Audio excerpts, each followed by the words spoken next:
كمل معاكم الجزء التاني من حلقة النهاردة، الحلقة الأسبوعية. جيت لفقرة أو جينا لفقرة نقطة التحليل المباريات الأسبوع ال11. النهاردة معايا الأسبوع ال11 طبعا، زي ما قلت هيبقى زي تحليل وتقييم، أقدر أقول مش مفصل للدرجة. ده طبعا تلاحق الأسابيع، تلاحق يعني كل 3 أيام تقريبا أسبوع. النظام الغريب العجيب الفاشل اللي بقاله سنين. ممكن نعمل زي ما بيحصل في السنين اللي فاتت، تحصل فترة توقفات بتقعد بال40 يوم أوقات، وأوقات توصل شهرين. وبعد كده أضغط المباريات بشكل غير طبيعي وغير مسبوق وغير يعني غير تقليدي وغير يعني غير كل حاجة. حتى البوكسنج دي اللي موجود في انجلترا، اللي كتير جدا من اللعيبة بيشتكوا منه في أوروبا. طبعا اللعيبة الأوروبية مختلفة تماما في احترافيتهم وفي قدراتهم، حاجات كتير جدا. حتى البوكسنج دي ده أصلا كمان مش موجود إلا في دوري واحد بس، هو الدوري الإنجليزي، وعنده عامل مشاكل كتير قوي، ومعمول عشان أمور تسويقية فقط مش أكتر. هناك طبعا الدوري الإنجليزي أغنى وأغلى دوري في العالم. وصل حسب آخر حاجة، حسب معرفتي، حوالي 5 مليار يورو، جنيه استرليني على ما أعتقد كان تسويقه الأخير. يعني عايز أقول حاجة خرافية. فما عندهمش أي مشكلة إنهم يخرقوا يعني أي قواعد، عشان خاطر أكيد بتبقى حاجة قصاد حاجة. يعني النواحي المادية بتكتر الأندية، العائد بيبقى أكبر بكتير. فمعلش لما نضغط على الأندية شوية في البوكسنج دي اللي هي فترة العيد الميلاد الشهر الأخير ده، إن يتعمل فيه أكتر من أسبوع. لكن عندنا ايه المبرر؟ المبرر ان احنا نعمل الامر ده عندنا في مصر؟ انا مش لاقي له اي مبرر اصلا الا التخبط والعشوائيه وعدم وضع نظام وعدم وضع يعني منظومه حقيقيه. يعني حاجات كلها بتمشي بالبركه زي ما بيقولوا. عامة قبل بس ما ابدا اتكلم عن الاسبوع ال11، حابب بس اكمل نقطه بسيطه في موضوع التناول الاعلامي السيء في القنوات الرياضيه بشكل عام. وديت مثل بموضوع وجود مذيعة لبرنامج ملوش أي هدف، ملوش أي معنى، والأمر استمر لمجرد بس إن يبقى فيه تفرد وسبق لقناة إن تبقى هي الوحيدة اللي جايبة بنت. مع العلم إن البرنامج نفسه زي ما قلت برنامج تافه جدا، ملوش أي معنى، ملوش أي هدف، يعني فلوس على الفاضي زي ما بيقولوا ومجهود. لكن زي ما قلت، ما هي بتبقى مالية وقت مش أكتر. ارجع اقول لو بصينا حتى عشان برضو يبقى تكمله لمصداقيه كلامي، لو بصينا طريقه القائها للكلمات، انا بتكلم بتحديد في المذيعه دي، وطريقه القائها اثناء التعليق في البرنامج او الاخبار اللي كانت بتقولها، هنلاحظ انها كانت بتتكلم بلكنه كده، يعني تحسسك كأن يعني متاثره جدا بحاجتين. الحاجه الاولى ان هي عارفه كويس قوي ان هي مش مؤهله، وعارفه كويس قوي ان في ناس كتير جدا تقول لك دي جايه مجامله. لاني حسب ما يعني ما عرفت ان هي مش مؤهله، مش اعلاميه. واصلا مع احترامي طبعا، يعني حته التاهيل هنا للاسف، يعني للاسف يعني مش مقياس ابدا. لكن هي لا موجود في ملكه ولا موهبه ولا تاهيل ولا ده اي حاجه من دول، ولا امكانيات. يعني كل ده مش موجود، ما عدا الا بس شكل مش اكتر. آه، فكانت دايما بتحاول انها يعني ضدها النقطه دي دايما حطها في دماغها، فبتحاول انها تستعيد عنها مسألة إنها تعمل نفسها ستايل كده زي المذيعات. وده اللي بيأكد إن هي ما عندهاش الخبرة ولا عندها الإمكانيات ولا عندها حتة الثقة بالنفس، إنها بتقلد. ده اللي يأكد إن هي بتقلد. ولاحظوا أنا بقول أكد، يعني ادخلوا على البرنامج. أنا معرفش هو بيتذاع دلوقتي ولا ما بقاش يتذاع، اللي هو كان بيتذاع قبل كده على قناة النهار رياضة. ما اعرفش والله، حتى مش فاكر اسمه ايه. بس لو انتوا دخلتوا اعتقد هتجيبوا حلقات سابقه، تابعوا كل الحلقات هتلاقوها بنفس طريقه الالقاء بنفس الاسلوب. بتحاول تعمل كده ستايل مختلف كده، بتحاول تبين نفسها انها مذيعه، وتحاول تبين نفسها انها قارئة نشر. خالص خالص خالص. يعني ده بيأكد يعني البني ادم اللي بيبقى واثق من نفسه، عنده الامكانيات، عنده الملكه، عنده قدرات، بيبقى عايز يتفرد انه يعمل اللي هو شخصيته هو، امكانياته هو، ما بيحاولش يقلد. دي بتأكد كلامي. دي النقطه التانية، حته انها بتاخد العين عن طريق الميك اب الزاعق قوي، عن طريق حته الفانلات اللي كانت كل يوم كانت تلبس فانلة نادي شكل. يعني مش عارف ايه الهدف وايه السبب فقط. يعني انا مش جايب عرضة ازياء قدامي. ده المفروض ده اللي ياكد كلامي، اني انا عامل برنامج عشان هدف، عامل برنامج عشان مصداقيه معينه، عامل برنامج عشان ازود وعي، ازود خبره، ازود معلومات، حاجة هدف، لازم كل حاجة إعلامية ده مفهوش جدال، أيا كان برنامج، صفحة، خبر، أيا كان لازم يكون ليه هدف إيجابي، بعمله عشان هدف إيجابي، غير كده يبقى ملوش أي لازمة ولا ليه أي اعتبار، بالعكس يبقى شيء سلبي لأنه بيضيع وقت ومجهود وفلوس. فيعني أنا عايز حد يقول لي يعني إيه الهدف إن أنا أجيب عريضة أزياء قدامي بتقدر لي نشر؟ طب أنا استفدت إيه؟ ده لا برنامج ميك اب ولا برنامج أزياء زي ما قلت قبل كده. فدي النقطة برضو حبيت أتكلم عنها لأني برضو توردت لذهني قبل بعد ما قفلت الجزء الأول، كنت لازم أتكلم عنها عشان برضو يعني يبقى كلامي مبني على أدلة، وكلامي كله مبني على أدلة والحمد لله. وانا بدي مثال بالمذيعه دي، انا ما تخصنيش المذيعه ولا اعرف حتى انا اقصى حاجه انا قلت يمكن عرفت اسمها عشان حتى اقدر ان انا ادي مثل فقط، لكن انا اللي بتابعها تابعتها بقول اكتر من مره لما كانت في البرنامج ده، ولقيت البرنامج فج جدا وملوش اي معنى ولا ليه اي اعتبار وبيضيع وقت، فما ما بقتش اشوفه. لا وما حبيتش اتكلم عن النقطه دي لاني قلت ممكن تبقى حاجه ايه سلبيه يعني بسيطه لوقت ما. اتفاجئت ان الامر رجع زي ما قلت في اليوتيوب لما شفت الحلقه اللي كانت قريب من قريب تتكلم في حاجه يعني. طب انا طلعت من برنامج تافه لبرنامج اتفه منه، طب وبعدين؟ وبرده نفس الامر يعني انا بقول لكم بالظبط في الحلقه اللي شفتها دي بالظبط حسيت زي ما يكون اتنين بنات صحاب، انتوا عارفين طبعا يعني نمط ده عامل ازاي، قاعدين في كافيه وقاعدين بيتكلموا مع بعض. فايه ده؟ بيتكلموا مع بعض في مشاكلهم، بيتكلموا مع بعض دي سابت ده عشان مين، ودي سابها مثلا حبيبها ولا سابها جوزها ولا سابها المرتبطه بيه عشان كذا فتاني بتقول لها ده فلان مش عارف يتكلم عليكي ولا الناس بتقول عليكي ايه. والله زي ما يعني حاجه مسفه جدا. برنامج حسيته زي ما يكون قاعده في كافيه بين اتنين صحبات او اتنين صحاب بنات يعني، فقط مش اكتر.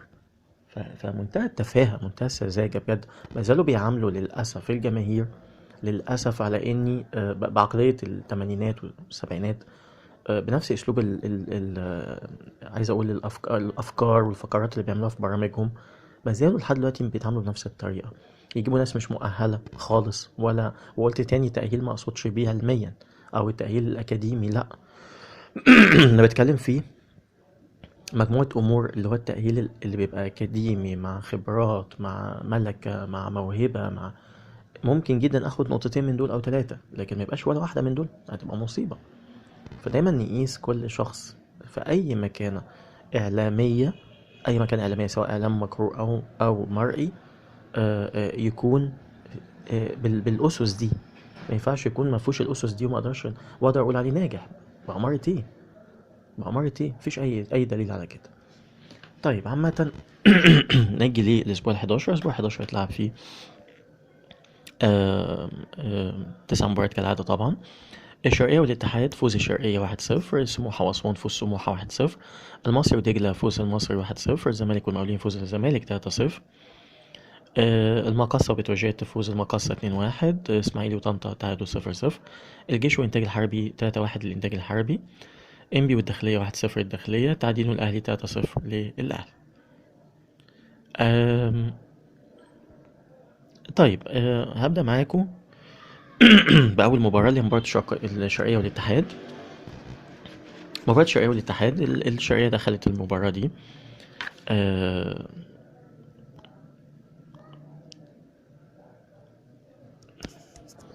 هي بتعاني جدا، عندها مشاكل كتير.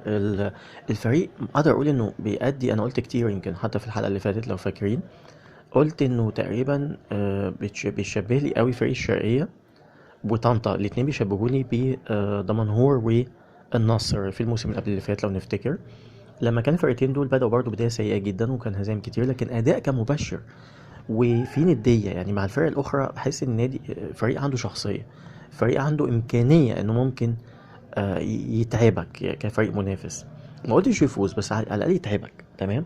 يعني فريق تنافسي، لا مش فريق مستسلم. يعني كان في فريق تالت لو نفتكر الأسيوطي كان مستسلم تماما، على فكرة نفس النمط تيبيكال بيحصل الموسم ده بتاع الموسم اللي قبل اللي فات، النصر دمنهور طنطا والشرقية تقريبا بنفس النمط، وكان الأسيوطي تقريبا برضو نفس الأمر بالنصر التعدين، مفيش إمكانيات مفيش لعيبة، القائمة ضعيفة، برضو مشاكل من أول الموسم، هزايم تقيلة ده كان واضح جدا. وسبحان الله الفرقتين صعيديتين يعني أو من الصعيد، وده بيأكد وبيدل على المشاكل اللي بيمر بيها الفرق اللي في الجنوب وده برضو راجع للإهمال والسلبيات الكتير اللي اتكلمت عنها قبل كده في الدوري، والمشاكل بتاعت الدوريات سواء الدرجة الأولى أو الدرجة التانية وهكذا. عامة الشرقية زي ما قلت داخل المباراة وهو متخبط جدا في النتائج، لكن الأداء مش وحش. أنا شايف كابتن خالد عيد هو الأنسب على فكرة. بحذر جدا إني خالد عيد لو مشي الفريق هينحدر أكتر، الفريق ممكن يجي منه، الفريق ممكن يعني يدي، يعني الفريق ممكن نلاقي منه حاجة. وكابتن خالد عيد مدير فني مش وحش أبدا، أفكاره يعني مش عقيمة، أفكار هجومية، عامل شكل للشرقية، وده المهم دايما. أبص الفريق ليه شكل ولا لأ، الفريق تنافسي ولا لا، الفريق منهار نفسيا ولا فنيا ولا متماسك. الامور دي بتفرق كتير على فكره. طنطا والشرقيه انا بلاحظ فيهم الامر ده بالذات، الشرقيه في التماسك، لكن طنطا كورته احلى، يعني طنطا كورته احلى. فانا اسف قلت كابتن خالد عيد، انا اسف كابتن خالد عيد مع طنطا. انا بتكلم على كابتن علاء عبد العال طبعا، بعد استقاله طارق يحيى. وعلى فكره انا قلت كتير ان كابتن، وده الحمد لله برضو يعني. افتكروا كلامي الموسم اللي فات لما اتكلمت عن كابتن طارق يحيى، افتكروا لما كنت قلت ان كابتن طارق يحيى احساسي جدا واضح انه مش ده طارق يحيى بتاع التلات اربع مواسم من سوري، مش ده طارق يحيى اللي كان من موسمين ثلاثه فاتوا.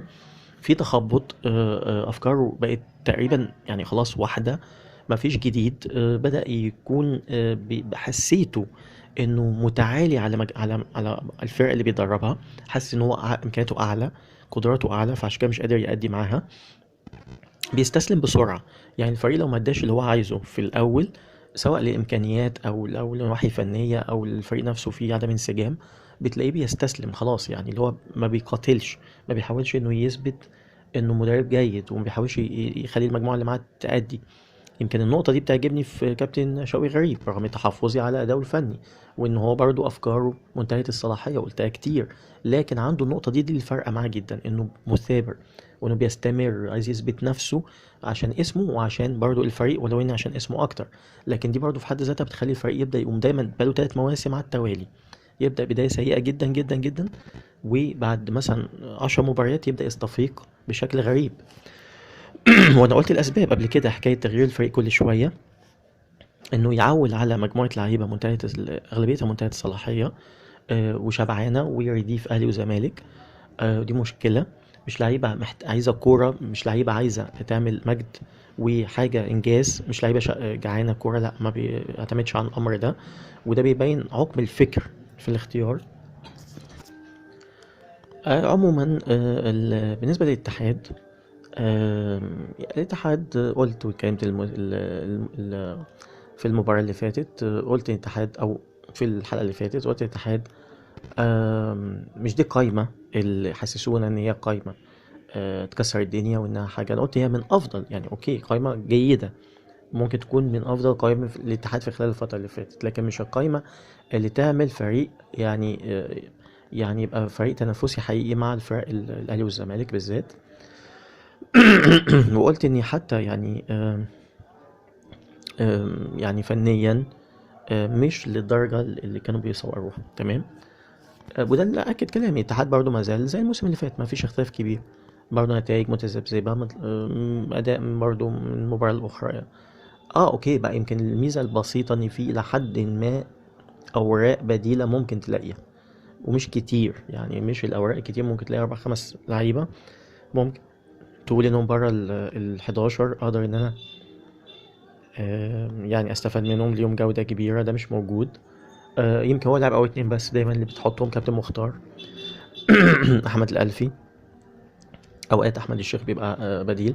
لا الاتحاد محتاج لاعب وسط ملعب بسرعة، محتاج في اسرع وقت طبعا، محتاج لاعب ديفندر كمان. طبعا انا مش فاهم ايه ازاي يمشي عاشور الادم، انا مش قادر افهم. كان رمية ميزان في نص الملعب، بيدي حماس وبيدي قوة، عنده ملكات جيدة، من افضل الديفندرات الموجودين طبعا على مدى لعبه عامه على فكره، رغم انه متحافظ على برضه عصبيته، لكن لاعب مميز جدا. وعلى فكره دي بقت التيمه الغريبه قوي في يمكن الموسم ده بالتحديد، ان بنلاقي الديفندر دايما لازم يبقى اجريسيف، يعني يبقى لعبه ناشف قوي زياده عن اللازم، ويبقى عصبي، ويبقى بيعترض كتير، مش عارف ليه يعني، ايه السبب يعني. يعني في اوروبا في الديفندرز مميزين جدا جدا وما بيعملوش ده، يعني فهنروح بعيد ليه؟ نجولو كانتي اللي كسر الدنيا واعتبره من افضل الديفندرات في العالم في الموسم اللي لعب مع ليستر سيتي. وعلى فكره انا شايفه هو خليفه ماكاليلي، يعني نسخه من ماكاليلي حتى في الشكل في الستايل في كل حاجه. يمكن ماكاليلي كان اعلى شويه في الكوره بتاعته في المهاره، لكن نجولو كانتي شوفوا اداؤه هادي ازاي وراسي ازاي ولعيب وتد واثر ازاي في الستار لما مشي. طبعا بوسكيتس، ولو اني برضو مش شايفه انه من افضل الديفندرات في العالم ولا حاجه، انا كنت شايفه انه مميز لكن مش الافضل، لكن شوفوا اداؤه هادي ازاي. حتى ماسكيرانو لما كان في المكان ده برضو من سنين، لما كان في منتخب الارجنتين وبعد كده برشلونه، وكان مميز للغايه. يعني مش هطول كتير عشان ما اروحش ومودريتش على فكره اللي يمكن ده مش مكانه، بس بيأدي بشكل رائع. مودريتش في ريال مدريد، شوفوا هدوء ازاي، عامل ازاي. ده اللي عايز اقوله يعني. دلوقتي ما بقتش لازم عشان اكون قوي وبلعب بفايترز، يعني بحتة قتالية وقوة، وان انا بستخلص الكورة كتير، لازم ابقى بقى عصبي واخد كورة كتير. خلاص الامر ده مبقاش موجود في اوروبا، وبقى دايما بيتحسب اللاعب بكده، يتحسب اللاعب يشوفه خشن قد ايه، طب يأثر معاه ازاي، بالطرد اللي بياخد انذارات قد ايه. الحاجات دي كلها بتفرق جدا، عشان كده مفيش لاعب بيحترف من عندنا.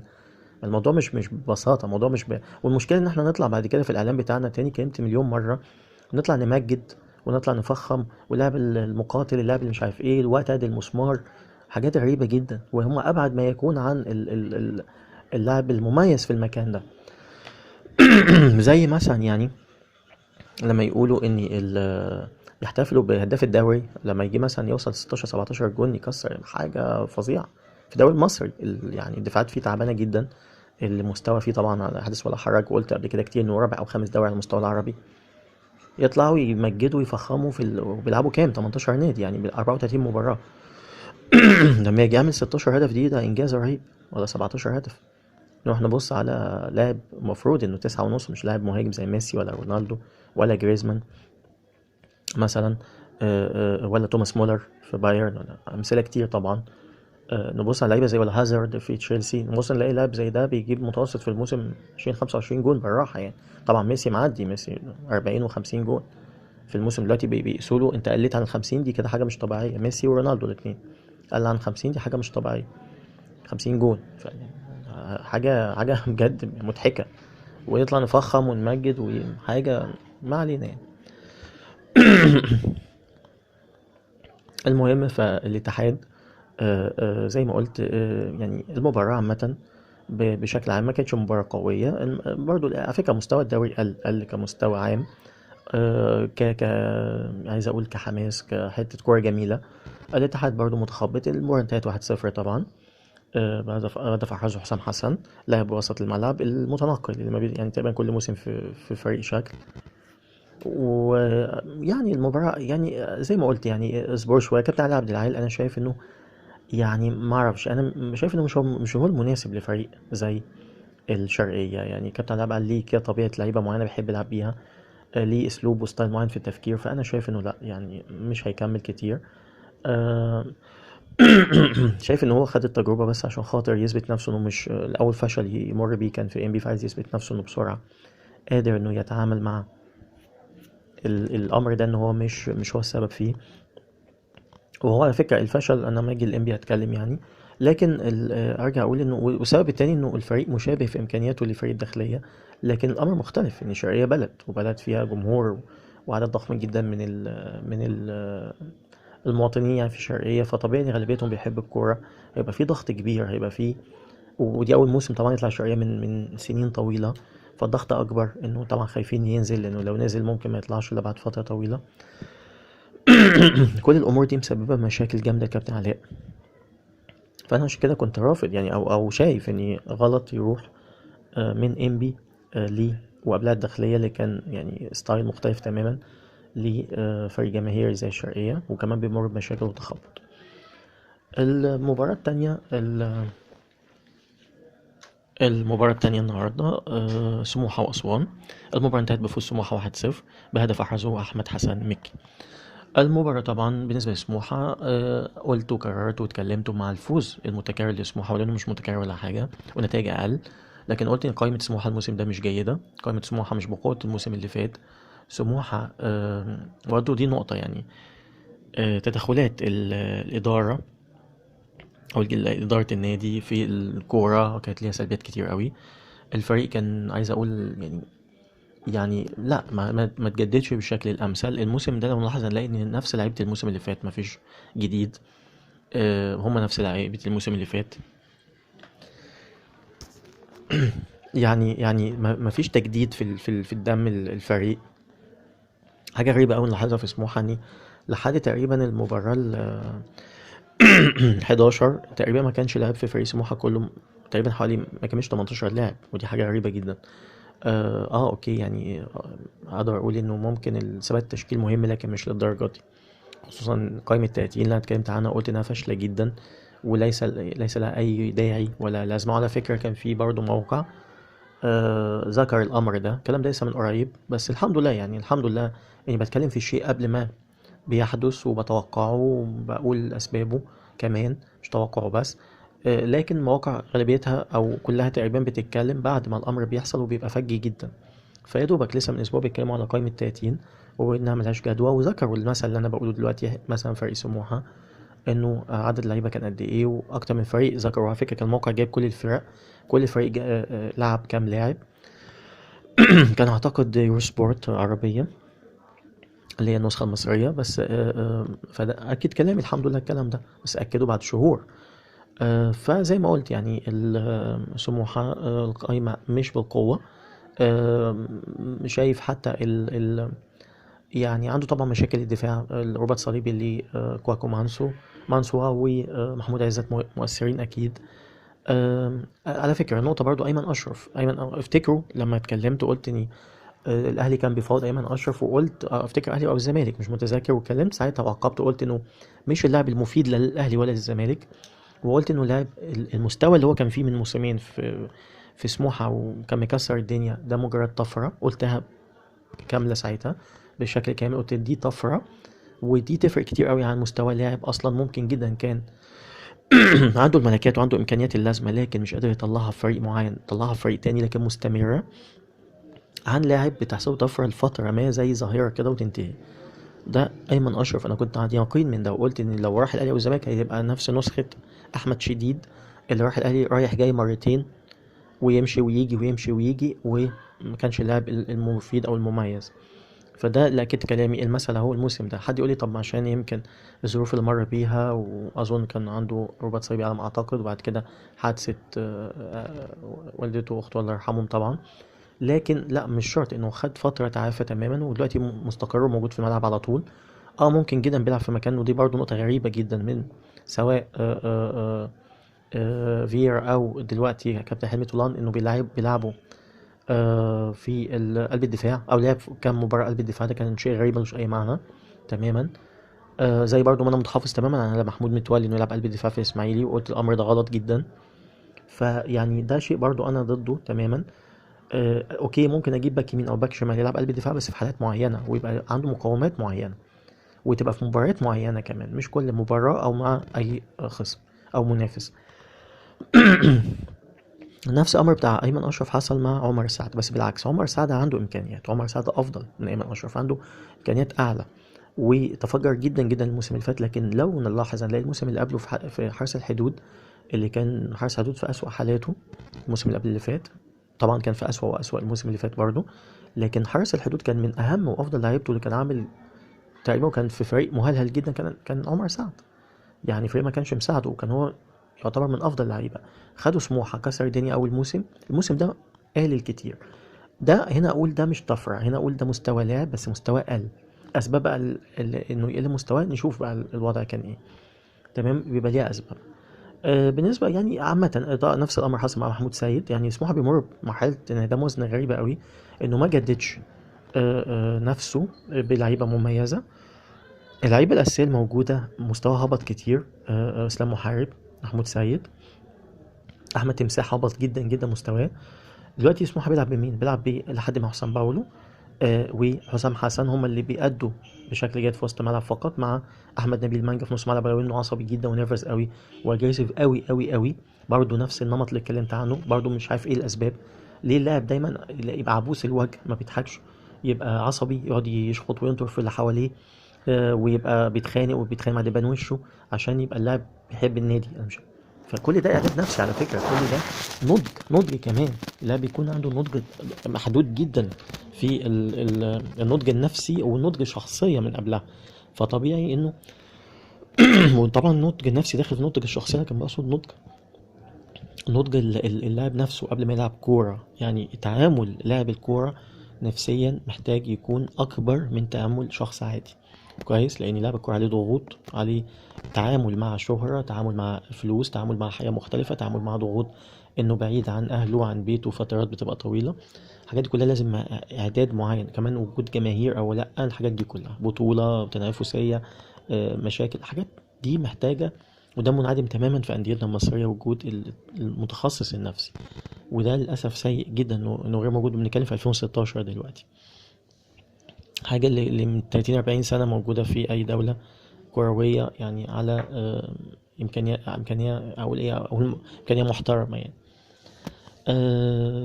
بس فيعني بالنسبة للأسوان، آه، نفس اللي قلته، يعني نفس المشكلة اللي مر بيها، انه برضو تغيير لعيبه. وقلت قبل كده ان كابتن عماد النحاس الله يكون في عونه، قلت لو في حاله لو كان مش هو السبب انه مشى اللعيبه الموجوده الموسم اللي فات، يبقى الله يكون في عونه. لكن لو كان سبب من الاسباب، لا، يبقى طبعا ده شيء يعني لازم يلام عليه طبعا.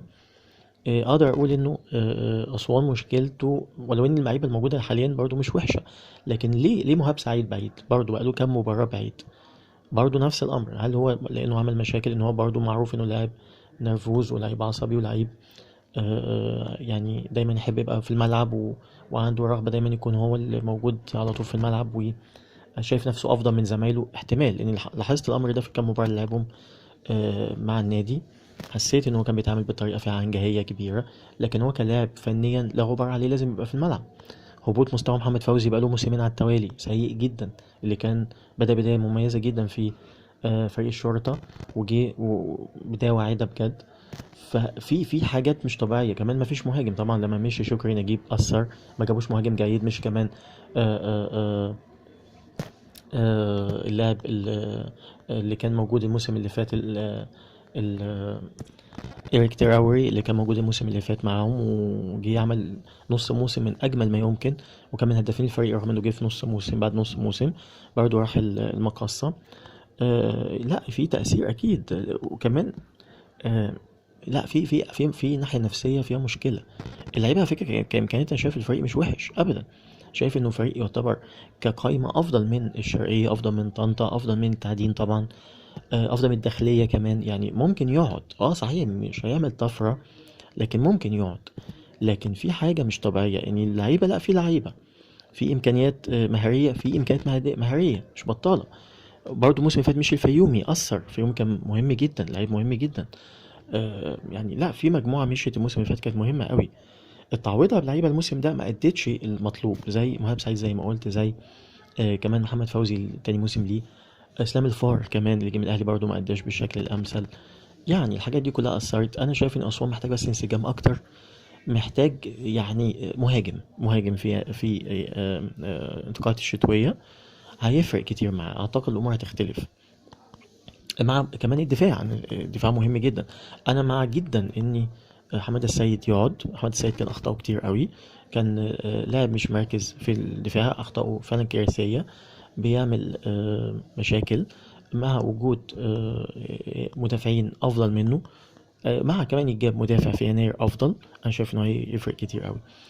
لكن المباراة زي ما قلت، يعني ما انا شايف ان النتيجة معبرة عن حالة الفرقتين. يعني سموحة لو بحالته الطبيعية يكسب أسوان على حالتها دي على الأقل 3 أهداف، فرق 3 أهداف. لكن لأن سموحة مش في حالته، أسوان كمان في حالة سيئة، فالمباراة انتهت 1-0. ده بيعبر عن واقع الفرقتين. المباراة التالتة مباراة المصري ودجلة. المصري عايز أقول إنه ماشي بشكل برضو متذبذب، لكن عايز اقول نفس الموسم اللي فات، يعني تقريبا بيكمل على الموسم اللي فات. وده اللي انا قلت يا جماعه انه مش هيزيد ولا هيقل كتير عن الموسم اللي فات. القائمه بتقول كده، جوده اللعيبه الموجوده بتقول كده. لاني زي ما قلت اني دايما الكلام، وعلى فكره نلاحظ ان اختفت تماما من تقريبا اخر 5 6 7 مباريات في الموسم اللي فات والموسم ده. حته المصري بيجدد نفسه، المصري لعيبه مختلفه، ده بنلاحظه مختلف، مش موجود. يعني ملاحظينه يمكن اتكلموا عنه نسبيا في اول الموسم، ده المصري ترك مش عارف كام لاعب وجاب كام لاعب، دلوقتي لا، النغمه دي انتهت. ده بيأكد كلامي ان الكلام هنا حسب الاهواء وحسب انا فين. كسبان لا مش هتكلم، خسرت قعدوا الشماعه موجوده، الشماعه هي بتقول ايه، ان انا تركت مثلا 15 لاعب وجبت 15 لاعب. طيب لكن ما بصيناش جودة ده ايه وده جودة ده ايه، محدش بيتكلم ولا بيحلل.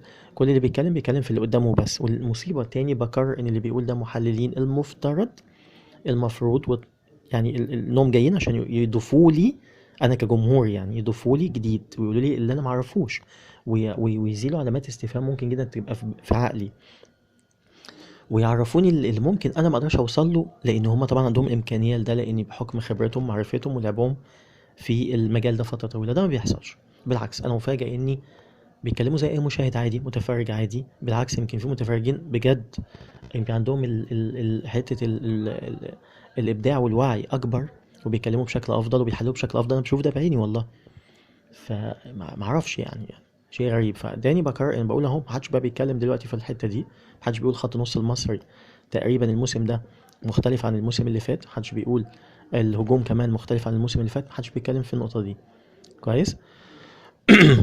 والغريب في الأمر بدأت قناعات حسام ترجع تاني تبقى متذبذبة، يعني برضو أول ما الموسم اللي فات زي ما قلت بدأ بمجموعة كبيرة وجابها، وهو اللي بيقول أنا اللي جبتها. بدأ منهم جزء كبير يقعد على دكة الاحتياطي زي رفاعي وغاية وزي أحمد العجوز وزي يعني غيره من اللعيبة اللي جابها الموسم اللي فات هو بنفسه. بدأت تقعد آه، وغير قناعاته. وبعد كده الموسم ده نفس الأمر، بدأ بمجموعة وبعدين غيرها وبعدين بدأ يلعب بمجموعة تانية، ومقتنع بلعيبة معينة حاططها بيلعب بيها. ومشكلته في النقطة دي إنه بيركن مجموعة بيركنها تماما بيسقطها من حساباته كاملة، نفس اللي حصل الموسم اللي فات. مجموعة كده أسقطها من حساباته تماما، زي ما قلت عبد الله جمعة مثلا اللي كان باك يمين مميز جدا في النصر، وهو بيعاني في الباك اليمين. الغريب في الأمر إنه بيعاني في الباك اليمين، بيضطر يرجع أحمد سالم صافي اللي جاي جناح اصلا ولعب امكانياته كلها في وسط الملعب وفي الجناح، بيلعب باك يمين وهو ما عندوش الناحيه الدفاعيه تمام، وده بيبقى مؤثر لانه مودي اسامه عزب اللي هو الباك اليمين اللي كان برضو اساسي مودي. ودي برضو نقطه غريبه، بيلعبوا قلب دفاع، مش فاهم ازاي. الغريب في الامر، طب انت ما عندكش قلب دفاع؟ لا، عندي عنده قلوب دفاع، وقلوب دفاع يعتبروا متعددين. يعني المصري عنده ويلسون اوكي مصاب، عنده اسلام صلاح موجود كل مباراه، موجود في دكه البدلاء. حماده طلبه اللي كان اساسي زمالك وبيلعب في اكتر من مركز موجود دايما في دكه البدلاء، الاثنين بيلعبوا في المكان ده. وفاجئ انه بيلعب بيه اتنين باكين، باك شمال وباك يمين بيلعبهم في قلب الدفاع، احمد ايمن منصور و اسامه عزب. حاجه غريبه جدا. طب حد يقول لي، طب يعني سؤال، يعني هم هيكونوا افضل من الاثنين اللي اصلا ده مكانهم؟ فدي افتكاسات، يعني افتكاسات مجرد افتكاسات غريبه وملهاش اي معنى. احمد سمير فين؟ احمد سمير اللي كان عمل اداء رائع جدا في الاسماعيلي، والاسماعيلي كان محتاجه. قلت لاحمد سمير، انا قلتها له وقتها لو نفتكر، قلت له افضل مكان ليك الاسماعيلي، لا ترجع الزمالك ولا تروح اي نادي تاني. وحصل انه راح الزمالك ما لعبش خالص وهمش، لما راح نادي تاني اهو نفس الامر، نص موسم هيعدي تقريبا ما لعبش مباراه اتنين على بعض. تمام. احمد ايمن منصور مظلوم جدا، هو راجل بصراحه مقاتل وبيلعب في اي مكان، لكن مكان باك شمال اميز بكتير وعمل اداء رائع سواء مع الداخليه او الموسم اللي فات. بيلعب على حسابه محمد حمدي اللي انا مش مقتنع بيه. يعني ده برضو نقطه عايز اقولها، على اساس ايه الاهلي بيفاوض محمد حمدي؟ كلام ياكد تماما تماما الجهل اللي بقى غير طبيعي في العين الموجوده في الاهلي، واللي يعني بتتاكد كل لحظه عن التاني، سواء في الاسماء اللي بتتقال انها ممكن تيجي الاهلي، او اللي بيفاوضوها، او اللي عايزين يجيبوها. حاجات غريبه، حاجات غريبه بجد. ونفتكر على فكره الموضوع الحراس الموسم اللي فات لما اتكلمت عنه وعملت فقره كامله اتكلمت عن الاسماء اللي مطروحه، وكان منها علي لطفي وكان منها مهدي سليمان وكان منها افتكر الشناوي برضو اللي الاهلي جابه، وكان في حارس رابع مش متذكر من ابو جبل تقريبا كمان، او مش ابو جبل، حد رابع. وقلت ساعتها واتكلمت وفندتهم حارس تعالوا شوفوا فين دلوقتي الحراس دول. محمد شناوي راح الاهلي قاعد ايه مستوى، يعتبر تالت حارس، ويعني عايز اقول مجمد تمام. مهدي سليمان ابو جبل اللي جه على حسابه بقى هو الاساسي، ومهدي سليمان اللي اخطاه كتير قوي واللي قلت ان هو حارس متوسط جدا، اهو دلوقتي موجود فين. ده اللي كان المفروض هيجي يلعب في الاهلي اساسي. نفس الامر لو بصينا وعواد كمان حسب ما متذكر، عواد مستواه متذبذب وبيقبل اهداف كتير قوي، ومش الحارس الفذ للدرجه دي، رغم ان معاه دفاع برضه مش وحش للدرجه. عنده مشاكل في الدفاع، لكن معاه سامح عبد الفضيل، معاه شريف عبد الفضيل، معاه محمود متولي، ومعاه شريف حازم.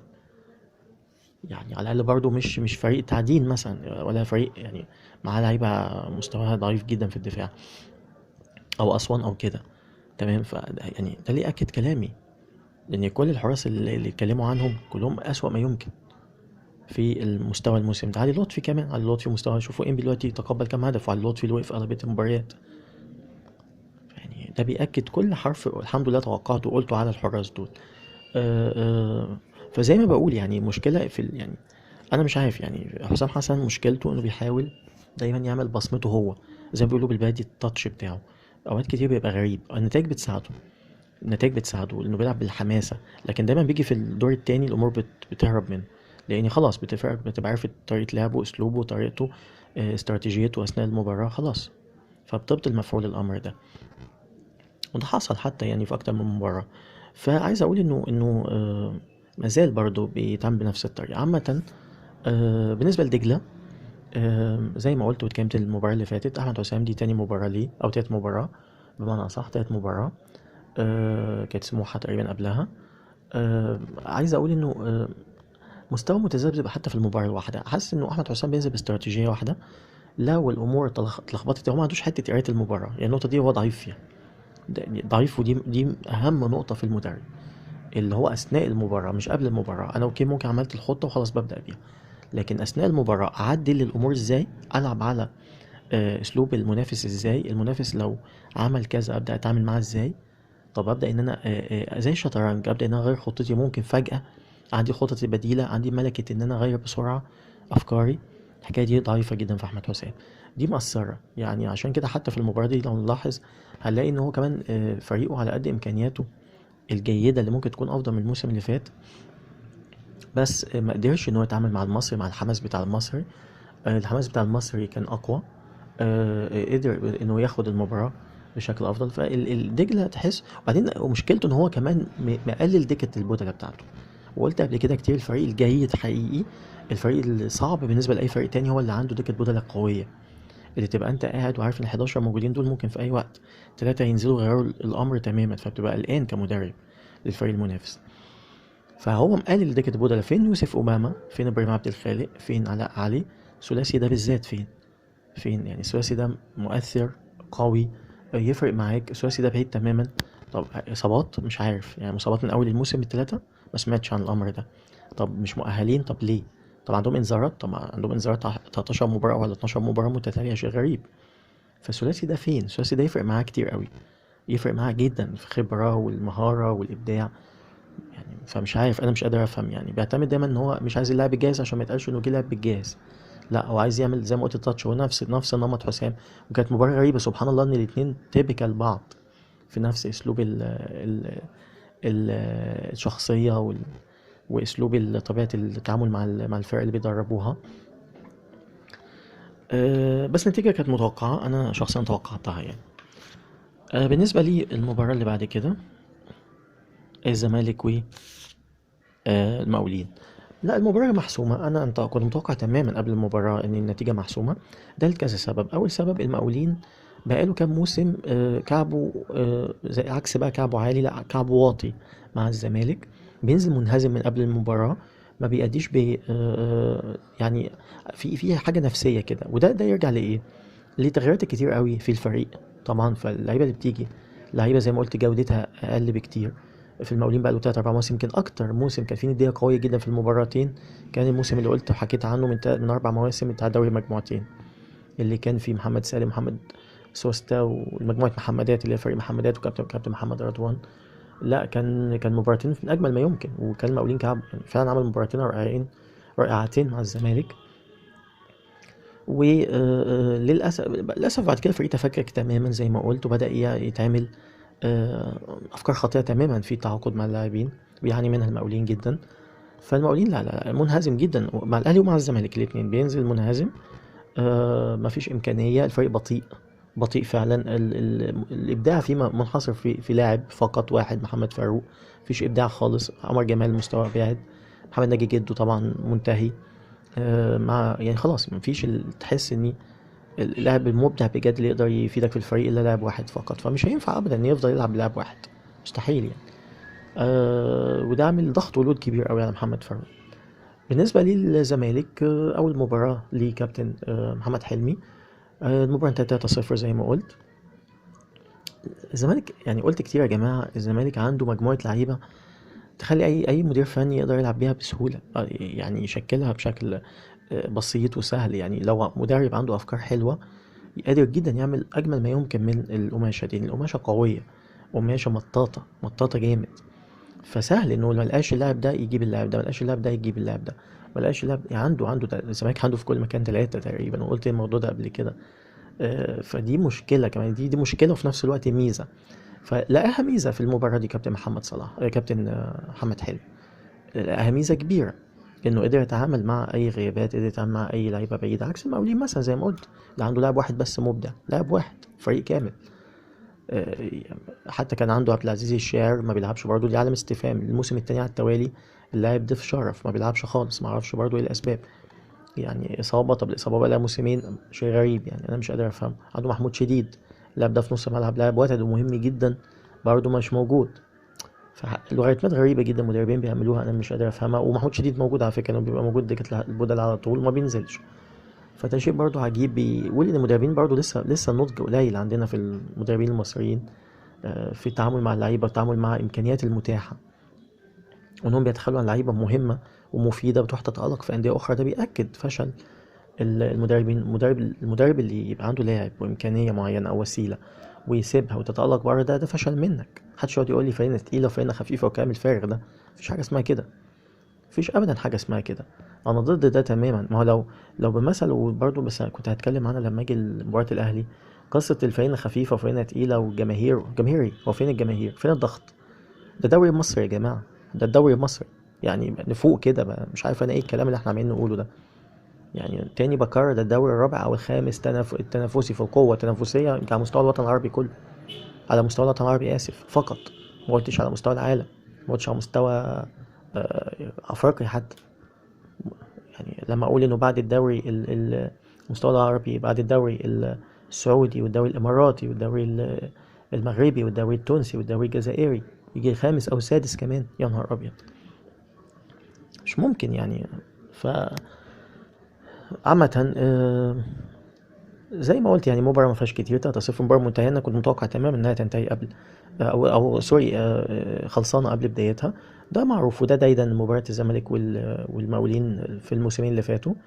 وكنت متوقع انها تخلص بسكور يعني 2-0. كنت متوقع فرق هدفين مش 3، وحصل اللي توقعته. المباراة اللي بعد كده المقصة وبتروجيت، فاز المقصة على بتروجيت 2-1. مباراة كانت عايز اقول مثيرة في اخرها، بس يعني مباراة كانت بتروجيت رجع تاني لستايل لعبه، اللي انا قلت ان بتروجيت كان غريب انه بيلعب بستايل مش بتاعه، انه بيحرز اهداف كتير، او ستايل مش بتاع المدرب بتاعه كابتن طلعت يوسف، اللي متعود كل مكان بيروح بيحط بصمته هو، ستايله هو على الفريق اللي بيلعب بيدربه. فكابتن طلعت بدأ الموسم ب ناحية هجومية ما كانتش معتادة، ودي كانت مستغربة شوية. كان بيفوز بفرق يعني هدفين بس كان في كرة هجومية كبيرة، مش مجرد بس زي ما اتعود في الفرق اللي بيدربها انه يلعب انه ما يتهزمش الاول، بعد كده لو قدر يجيب هدف اوكي. لكن مع بتروجيت كان بيهاجم لحد ما يحرز الهدف، وبعد كده بيتعامل بمنظومته الدفاعية القوية. الامر ده بدأ بقى يتراجع، بقى له حوالي مباراتين او 3 بدأ هو يلعب بنفس نمط الشرطة والفرق اللي كان بيدربها، انه يتراجع ويلعب على انه ما يجيش فيه هدف الاول وبعد كده يحاول يجيب هدف. وده بيبان قوي في اعتماده على عدد محدود من اللعيبه المبدعه، واكتر بيعتمد كعادته على لعيبه بتأدي الناحيه الدفاعيه اللي هو بيطلبها، وفي قوه جسمانيه وفي اندفاع وحماس، وبيقدر ان هو يدافع بشكل قوي. ده اتأكد قوي في الفتره الاخيره بالذات. عشان كده نلاحظ حتى زي ما قلت الاهداف قلت قوي في بتروجيت، بدأ يبقى فيه تعادلات كتير. انهزم في مباراة المقاصة، كان التعادل لحد اخر دقيقة، لكن كان ضغط شديد من المقاصة. فبتروجيت على فكرة يعني برضو زي ما كانت عن دجلة، انا بتروجيت مش فاهم هو عايز يوصل لايه. يعني برضو في الاول ادانا انطباع انه عايز ياخد مركز متقدم، مش ينافس بس ياخد مركز متقدم عكس الموسمين اللي فاتوا. بعد كده بدأ الأداء يتراجع، اللي بيقول إنه عايز يدوبك يبقى في الدوري في مركز مطمئن مش أكتر. ده اللي بيقوله أداء بتروجيت قبل ما يقول نتائجه. لا، الأداء بهتم أكتر بالأداء أو ستايل الأداء أو أسلوب الأداء. ده الواضح إنه كابتن طلعت بدأ يرجع لمنظومته تاني وأسلوبه تاني. أنا قلت كتير قبل كده بتروجيت عايز ده، محتاج جدا جدا الناحية الدفاعية، لكن ما يتخلاش عن الصبغة الهجومية. دي مشكلة لأن بتروجيت أصلا فريق هجومي، فريق من زمان هجومي، فريق بتاع كورة حلوة، بتاع هجمات كتير. الأمر ده يعني ما أعتقد بتروجيت يعني لما يتخلى عنه هتبقى شيء سيء كتير. بالنسبة لي المقصة، رغم الفوز المتتالي 8 مباريات تقريبا، ورغم انه ما لم يهزم، ورغم 50 مليون حاجة، ما زلت بكرر وبقول اللي قلته الموسم اللي فات هو اللي بقوله الموسم ده. يا كابتن إيهاب جلال، انت مش هتعرف تستمر ابدا بالمنطق بتاعك، مش هتقدر تستمر ابدا ان انت اللعيبه المبدعه في فريقك محدوده جدا، اللعيبه اللي تقدر تغير المباراه محدود، او اداء المباراه او نتيجه المباراه محدوده جدا. انت زي ما اتكلمت عن المقاولين اللي بيعتمد على لاعب واحد مبدع، انت اوكي عندك اكتر شويه، بس انت بتتفنن في ان انت تهدر اللي موجود، واللي موجود قليل. يعني لما اجي احسبهم الاقي حسين الشحات، الاقي كان الموسم اللي فات محمود وحيد، طبعا مستواه تراجع، و احمد الشيخ تمام 3، وبولان فوافي 4. بنتكلم في 4 لعيبه، وإيريك تراوري 5 لعيبه. دول اللعيبه المبدعه اللي موجوده في فرقتك. وقلت قبل كده كتير عشان اقول الفريق ده فريق فعلا منافس ويقدر فعلا ياخد بطوله، من 5 ل8 لاعبين، حد ادنى 5 لاعبين، وحد يعني مناسب قوي يبقى 8 لعيبه كويس. طيب تعالى نمسك الخمس لعيبه عشان ما حدش يقول لي انت اصلا انت قلت 5 و6. الخمسة دول أولا إيريك تراوري، هل ده إيريك تراوري اللي كان موجود في أسوان؟ أتحدى. اللاعب قليل جدا جدا عن المستوى اللي كان في أسوان، والدليل كان في أسوان هداف، وعلى قد أسوان ما كانش الفريق اللي فيه إمكانيات المقاصة، لكن كان لاعب بيعمل أداء رائع، لاعب مقدام جسور، مهاري قوي، بيجنن أي دفاع بيلعب قدامه. وبعدين واخد حرية كبيرة وبيلعب مباريات كتير قوي، لكن مش قادر يعمل ده. ده شيء غريب ومش مفهوم. ده بالنسبة لي إيريك تراوري، أدي أول لاعب. نيجي ليه آه، آه، آه، الشحات. أفاجأ إن أنت لاعب طاقة ولاعب إمكانيات ولاعب من أفضل لعيبة، يعني زي ما كان تفجر موهبة محمد رمضان في بتروجيت، زي عبد العزيز إمام لما جه بتروجيت برضه في أول موسم اتظلم اللاعب ده، وفي الداخلية كان معتمد عليه جدا الموسم اللي فات. زي كتير من اللعيبة اللي جت يعني ما كانش حد يعرفها لكن أدت بشكل رائع. حسين شحات ده مظلوم جدا، وعلى فكرة برضه طلعت معلومة خاطئة برضه كالعادة من المعلق في مباراة المقصة. قال معلومة، قال إنه حسين الشحات جاي من نادي، من مش متذكر قال اسم نادي، كان مش متذكر كان نادي ايه، او اظن قال ان هو من اشبال المقص حاجه زي كده. الكلام ده مش صحيح. حسين الشحات جاي من الشرقيه للدخان. برضو دي بقولها يعني بديها، يا ريت يا جماعه نحضر، يا اما ما نقولش معلومه، عارفين نقول، مش عارفين ما نتفزلكش. هو ده يعني ده احترام المشاهد. ما نظن عشان بنقول بقى اصل المشاهد مش هيدور ورانا، ولا مش هتفرق معاه، ولا مش هيركز في الامور دي. لا، ناخد بالنا ان الامر ده مهم جدا، نركز في مسألة التحضير الصحيح. حسين شحات جاي من الشرقية للدخان، كان من 3 مواسم تقريبا، وعايز اقول انه لاعب اساسا وسط ملعب، لاعب بيلعب في حتة تحت راس الحربة، بيلعب في حتة صانع اللعب. طبعا في يعني في يعني الخطط اللعب الحديثة ما فيش صانع لعب، فمشكلته انه ما كانش بيلعب كتير، كان مهمش الموسم اللي قبل اللي فات جدا. الموسم اللي فات الى حد ما بدأ ياخد فرصته لما قل طبعا عدد اللعيبه المميزه، وكان كان ده مكانه. اتفاجئت الموسم ده ان كابتن ايهاب بيعمل حاجه غريبه قوي، بيلعبه باك يمين، شيء مش مفهوم ولا وغريب طب انت يعني ضيعت ملكات الراجل. يعني الراجل عنده امكانيات رائعه في الاختراق، في المهاره، السرعه، تسديد. انت حطيته زي على الخط ومطلوب منه يدافع ويهاجم ويمشي خط كامل رايح جاي. شيء غريب يعني، انا مش قادر افهمه. الغريب في الامر ان انت عندك عاصم سعيد. عاصم سعيد لاعب ممتاز، لاعب ممتاز جدا، وبيلعب في الباكين، باك يمين وباك شمال، ولاعب هداف. ولما لعب مباريات حتى وكانت قليله، لكن دايما بينزل بيبدع، بيعمل شغل رائع. طب ليه حسين شحات ما تعتمدش عليه يكون في نص الملعب، تستفاد من امكانياته، وتخلي لاعب اللي مكانه ده اصلا ولاعب مميز جدا دفاعيا وهجوميا يلعب في المكان ده.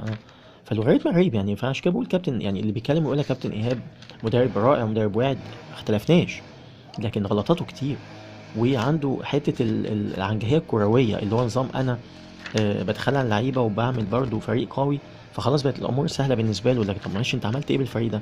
ثم ان انت تخليت عن اللعيبه. طب تعالى نفكر، لما غرورك الكروي خلاك تتخلى عن احمد كابوريا، تتخلى عن محمد مسعد، تتخلى عن دونجا، تتخلى عن عمرو بركات، تتخلى عن عمر النجدي، تتخلى عن ميدو جابر، الستة دول، مش هقول الستة، هقول 3 منهم بس موجودين معاك دلوقتي، كان الاختلاف الوضع قد ايه؟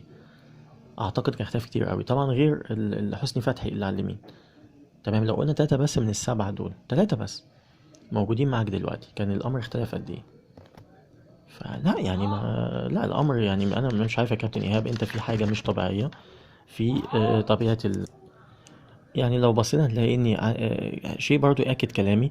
كابتن ايهاب جلال هتلاقي جاب الموسم ده لاعب اسمه احمد محسن من فاركو، ولاعب اسمه مصطفى عفروتو، ده مدافع على فكره، ولاعب اسمه مصطفى الفرماوي، ده اعتقد من الاهلي، ده لاعب شاب يعني، ولاعب محمود حماده واحمد صابر. 5 دول، 5 مش معروفين، 5 لعيبه هم، مع طبعا ده بيعوض اللعيبه الكتير اللي اللي مشيت ال 14 لاعب. مع كمان جاب لاعب اسمه احمد فوزي في نص الملعب، وجاب عماد فتحي. برضو انا بتكلم على اللعيبه اللي مش معروفه، دول كلهم تقريبا جايبهم من دوري الدرجه التانية، يبقى دي ايه 7 لعيبه. حد يقول لي مين في ال7 لعيبه دول بعد المباراه 13 او المباراه 11 تألق او شفناه حتى؟ يعني لاعب زي احمد صابر ده ما شفتوش من اول الموسم، محمود حماده شفته مباراه فقط او 2، مصطفى عفروتو ده ما شفتوش خالص، احمد محسن شفته مباراه او 2، مصطفى فرماوي ما لعبش خالص، احمد فوزي يمكن اكترهم شويه، لعب يمكن 3 مباريات او حاجه، وعماد فتحي اللي هو ديفندر جاي عشان يعوض غياب مؤثر جدا والغريب لمحمود دونجا، اللي برضه غلطه كبيره جدا بيعه. عماد فتحي على طول في دكه البدلاء. فده ياكد ايه؟ ده ياكد فشل كابتن ايهاب. انت جايب 7 لعيبه، ده غير لسه ما كملتش، جايب 7 لعيبه ما اعتمدش عليهم اصلا من اول الموسم، شيء غريب جدا. طيب النقطه كمان، منطقة نص الملعب اللي عندك فيها مشكلة بعد غياب دونجا، لما مشي، وعبد اللطيف ابو بكر اللي هما كانوا الاثنين يعتبروا الاساسيين. فوجئت ان انت بتلاعب هشام محمد، وبتلاعب هاني سعيد. هشام محمد اللي مش اصلا ديفندر خالص، وهاني سعيد اللي عنده 36 سنه، اللي ما يقدرش ابدا يكمل مباراه قصاد بالذات فريق قوي في نص ملعبه. عندك محمود عماد فتحي اللي انت المفروض جايبه ما بيلعبش. اسلام عادل اللي كان اساسي في دجله، وكان لعيب مميز جدا في نص الملعب، وكان ده مكانه الاساسي، ولاعب مش كبير سنا ومميز جدا وعنده امكانيات، ولاعب صانع لعب كمان وكورته حلوه قوي، ما بيلعبش. ده ايه ده شيء غريب جدا. وفاجأ بعد كده ان انت بتلعب التالت بتاعهم مين؟ تخيلوا، احمد داوودة. احمد داوودة اللاعب الجناح الطائر، اللي من افضل اللعيبه اللي لعبوا اجنحه واسرعهم في الدوري المصري لما كان في المصري من قيمه 3 4 مواسم، كان مكسر الدنيا في ناحيه الشمال. اللاعب كان بينقلك نقله كبيره جدا، وانت ما عندكش اجنحه، انت مشكلتك انت في المقصه ما عندكش اجنحه. يعني عد غنماتك زي ما بيقولوا. انا قلت اللعيبه المبدعه عندك محمود وحيد مستوى سيء جدا الموسم ده، قليل قوي قوي مستواه، اعتمادك كله على احمد الشيخ و ايريك تراوري وبولان فوفي، دلوقتي يمكن بيقعد دكه كتير قوي، ثلاثي فقط. ايريك تراوري مستواه هابط قوي عن مكان بولان فوفي، هو شغلك كله هو احمد الشيخ، يعني فريق قايم كله على 2 لعيبه. لما يبقى عندك داوود هيبقى جناح مهم جدا، يبقى عندك حسين شحات ممكن يلعب في الجناح التاني ان ما كانش يلعب في نص الملعب، او تودي الشيخ ممكن يبقى جناح وحسين شحات في النص ويعملوا تبادل. دي الافكار الصحيحه يا كابتن ايهاب. فانا مستغرب. وفي الهجوم نفاجئ انه تعاقد مع احمد عبد الظاهر. طب على اساس ايه؟ سيد حمدي كان افضل اللي انت مشيته. احمد عبد الظاهر على احترامي طبعا انه لاعب محترم جدا، وانا كتير بقول انه من افضل لعيبه اخلاقا واحتراما، لكن كأداء فني أحمد عبد الظاهر مستواه قليل قوي من ساعة ما كان في الأهلي الموسم الأخير، مستواه قليل جدا، وده اتأكد في ال10 مباريات اللي فاتوا. تحركاته محدودة قوي، مش المقاتل اللي كان عليه أحمد عبد الظاهر. لعبه بقى ضعيف قوي وخفيف جدا، مع أي هجوم بيريحه قوي، مع أي دفاع آسف. نانا بوكو يمكن وجوده هو اللي فارق معاك، فأنت معتمد على مهاجم واحد، لو اتصاب تبقى مصيبة، مصيبة بالنسبة لك. مفيش أي لاعب عندك ممكن يلعب مهاجم، ولا حتى إيك تراوري يقدر يلعب في المكان ده. فعندك نواقص، انت اخترت قائمتك غلط، جبت لعيبه كتير قوي ما بتلعبهاش بدون اي سبب مقنع. يعني افاجئ ان انت عندك اكتر من 8 او 9 لعيبه ما لعبوش اصلا، شيء غريب. عندك اعتماد، بتعتمد على لعيبه في غير مكانها، وانت عندك اللعيبه اللي في المكان ده. يعني انا شايف اني باختصار كده مصر مقاصه، المفروض الطبيعي يبقى احمد مسعود حارس المرمى. الدفاع هو محتاج على فكره قلب دفاع برضه، ما زال نفس استراتيجيه الموسم اللي فات، بيلعب بلعيبه في الدفاع مستوى اقل امكانيات، يمكن الى حد ما احمد عبد العزيز مودي شويه، لكن احمد سامي لاعب بطيء، عبد الحميد سامي بطيء جدا. مفيش يعني. فمش عارف يعني ايه الحكمه انه ما جابش مدافع جيد، لكن يكون احمد عبد العزيز مودي. انا شايف احمد عبد العزيز مودي يكون موجود، احمد سامي، لان طبعا ما شفتش بقيه اللعيبه اللي جابها دي. آه، آه، على الجنب اليمين يبقى ممكن يبقى احمد محسن اللاعب اللي هو جابه جديد. على الجنب الشمال عاصم سعيد. اتوقع الدفاع يبقى مختلف تماما في لو لعب كده. في نص الملعب بيكون في ديفندرز اسلام عادل، وممكن جنبه يبقى هاني سعيد، او ممكن جنبه يبقى عماد فتحي. انا شايف عماد فتحي ده لاعب واعد. هشام محمد انا شايف مستواه، يعني انا مش لاقي له مركز. يعني هشام محمد انا من الموسم اللي فات مش مقتنع بيه، والموسم ده بيواصل نفس الاداء، لاعب عادي جدا جدا، ما بيأديش حاجه مفيده. انا مش شايف ان ليه اهميه، مش عارف يعني، كنت مقتنع بيه بطريقه غريبه كابتن ايهاب.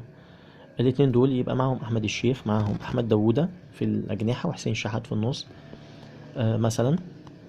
ويبقى مهاجم واحد نانا بوكو، ويبقى عنده بولان فوافي استراتيجي، عنده إيك تراوري استراتيجي، عنده محمود وحيد استراتيجي، عنده احمد فوزي اللي قبل ما اتكلموا عنه كويس قوي برضه استراتيجي، عنده حسين رجب. يعني عنده 4 5 اقدر ان انا الاقيهم، لكن انا كده بهدر اللعيبه بتاعتي، بهدر الطاقات، بهدر الموهبه لما العب الناس المميزه اللي عندي في اماكن مختلفه مش اماكنها.